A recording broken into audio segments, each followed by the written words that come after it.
ओम गण गणपते नमः। आज अपने सुनेंगे वाल्मीकि रामायण अयोध्या कांड का आगे का सरक। भगवान श्री राम का आशीर्वाद पाने के लिए इस सरक को पूरे प्रेम भाव से एकाग्रचित्त होकर सुने। बोलो गणेश भगवान की जय हो। बोलो सियावर रामचंद्र भगवान की जय हो। हनुमान जी बाबा की जय हो। श्री राम दरबार की जय हो। श्री राम के मुख से वनवास के बारे में जानकर माता कौशल्या बहुत ही दुखी हुई और कटे हुए वृक्ष की तरह धरती पर गिर पड़ी। अपनी माता की यह हालत देखकर श्री राम को बहुत ही दुख हुआ, लेकिन उन्होंने अपने दुख को जाहिर नहीं होने दिया, क्योंकि उनकी माता कौशल्या ने अपने जीवन में कभी भी दुख नहीं देखा था और वह दुख भोगने के योग्य भी नहीं थी, क्योंकि वो स्वभाव से बहुत ही अच्छी थी और हमेशा राजा दशरथ की आज्ञा का पालन करती थी। तो श्री राम ने अचेत अवस्था में पड़ी अपनी माँ को सहारा देकर खड़ा किया। फिर उनके वस्त्र धूल से भर गए थे, उन्हें झाड़कर साफ किया। कौशल्या ने अपने जीवन में हमेशा सुख ही देखा था और उसी के योग्य थी, पर आज तो उन पर दुखों का पहाड़ टूट पड़ा था।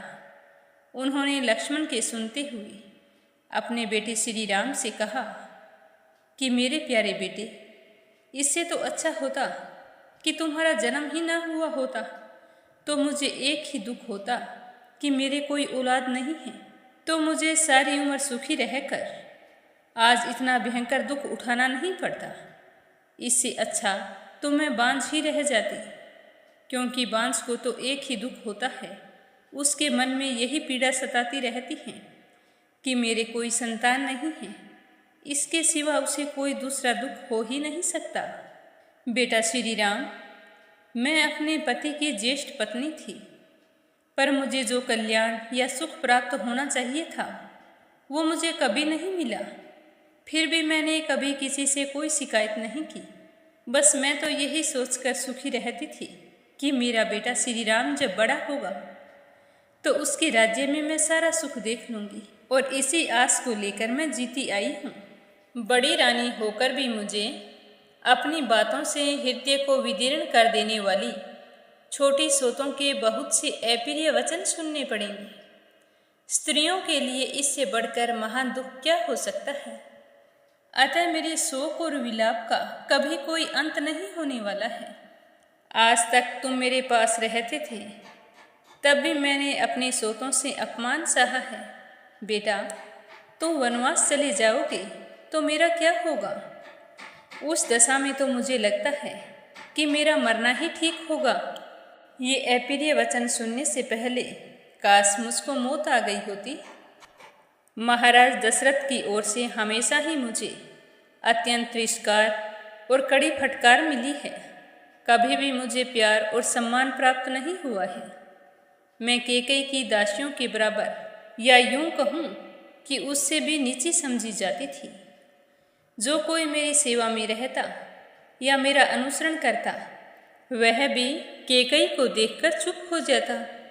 फिर अनुसरण करना तो दूर, मुझसे बात ही नहीं करता। बेटा, इस दुर्गति में पड़कर मैं सदा क्रोधी स्वभाव के कारण कटु वचन बोलने वाली उस कैकेयी के मुख को कैसे देख सकूंगी? तुम्हें बड़ा होते देखकर मैं यही सोचती थी कि अब मेरा दुख दूर हो जाएगा। और हे राम, अब तुम मुझे इस बुढ़ापे में इन सब के आगे तिरस्कार भरी जिंदगी जीने के लिए छोड़कर जा रहे हो। मैं इस अक्षय दुख को सहन नहीं कर सकती, और मुझे लगता है कि मैं अधिक साल तक जीवित भी नहीं रह सकती। तुम्हारे चेहरे को देखे बिना मैं अपने जीवन का निर्वाह कैसे करूँगी? हे राम, अगर तुझे वनवास ही जाना था तो मुझ भाग्यहीना ने बारंबार उपवास, देवताओं का ध्यान और कठिन परिश्रम से उपाय करके इतने साल नाना प्रकार के कष्टों से तुम्हारा पालन पोषण किया। मैं समझती हूँ कि निश्चय ही मेरा हृदय बड़ा कठोर है, जो तुम्हारे बिछोह की बात सुनकर अब तक तो मेरे प्राण निकल जाने थे, पर ऐसा कुछ नहीं है। ये देखकर मुझे तो ऐसा जान पड़ता है कि निश्चय ही मेरे लिए मौत कहीं नहीं है। यमराज के घर भी मेरे लिए जगह नहीं है। मैं तो चाहती हूँ कि यमराज मुझे उठाकर ले जाए, ताकि मैं तुम्हें वनवास जाते हुए अपनी आंखों से ना देखूं। पर हे राम, ऐसा कुछ नहीं हो रहा है। मेरा हृदय तो लोहे का बना हुआ है, जो पृथ्वी पर पड़ने पर भी ना फटता है न टूटता है। इस दुख से व्याप्त हुए इस शरीर के टुकड़े टुकड़े भी नहीं हो रहे। निश्चय ही मृत्यु काल आए बिना किसी का मरण नहीं होता।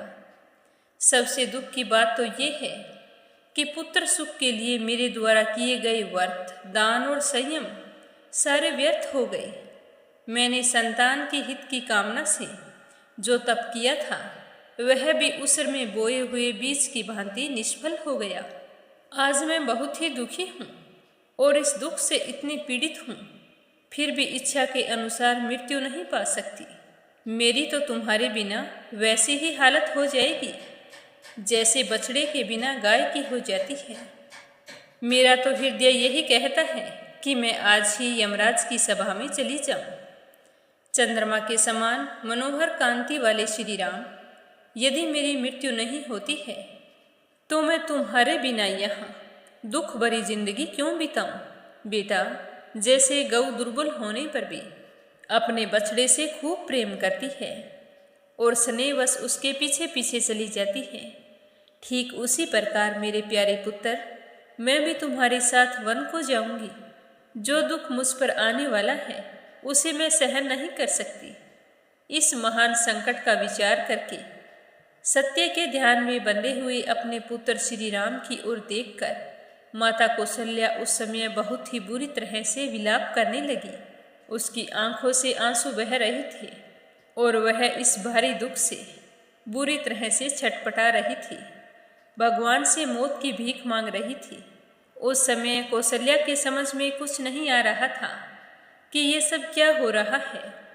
वो तो बेचारी धरती पर पड़ी हुई पुत्र के मोह में उसे देख देख कर बिलख रही थी। तो माँ कौशल्या को इस तरह दीनहीन होकर बुरी तरह से बिलखता देखकर राम और लक्ष्मण को बहुत ही दुख हो रहा था। लक्ष्मण माता कौशल्या को दुखी हुए देखकर कहने लगे कि माँ, मुझे भी यह अच्छा नहीं लगता कि श्री राम राज्य लक्ष्मी का परित्याग करके वन को जाएं। महाराज दशरथ तो इस समय स्त्री की बात में आ गए हैं, इसीलिए उनकी प्रकृति विपरीत हो गई है। एक तो वो बूढ़े हैं, दूसरे विषयों ने उन्हें वश में कर लिया है। वो कभी भी कैकेयी माता की बात को नहीं टालते हैं और आज उन्हीं के कहने पर उन्होंने श्री राम को वन में जाने का आदेश दिया है। हे माँ, कामदेव के वशीभूत हुए महाराज दशरथ कैकेयी जैसी स्त्री की प्रेरणा से क्या नहीं कर सकते और क्या नहीं कह सकते। मुझे तो मेरे प्यारे भाई श्री राम में ऐसा कोई अपराध या दोष दिखाई नहीं देता है जिसके चलते उन्हें राज्य से निकाला जाए और वन में रहने के लिए विवश किया जाए। मैं महाराज दशरथ के इस फैसले से बहुत ही दुखी हूँ। भाई श्री राम ने किसी का क्या बिगाड़ा था जो उन्हें वन में जाने की सजा मिल रही है। तो इससे आगे क्या हुआ, यह सुनेंगे कल के सर्ग में। प्रेम से बोलो, श्री रामचंद्र भगवान की जय हो।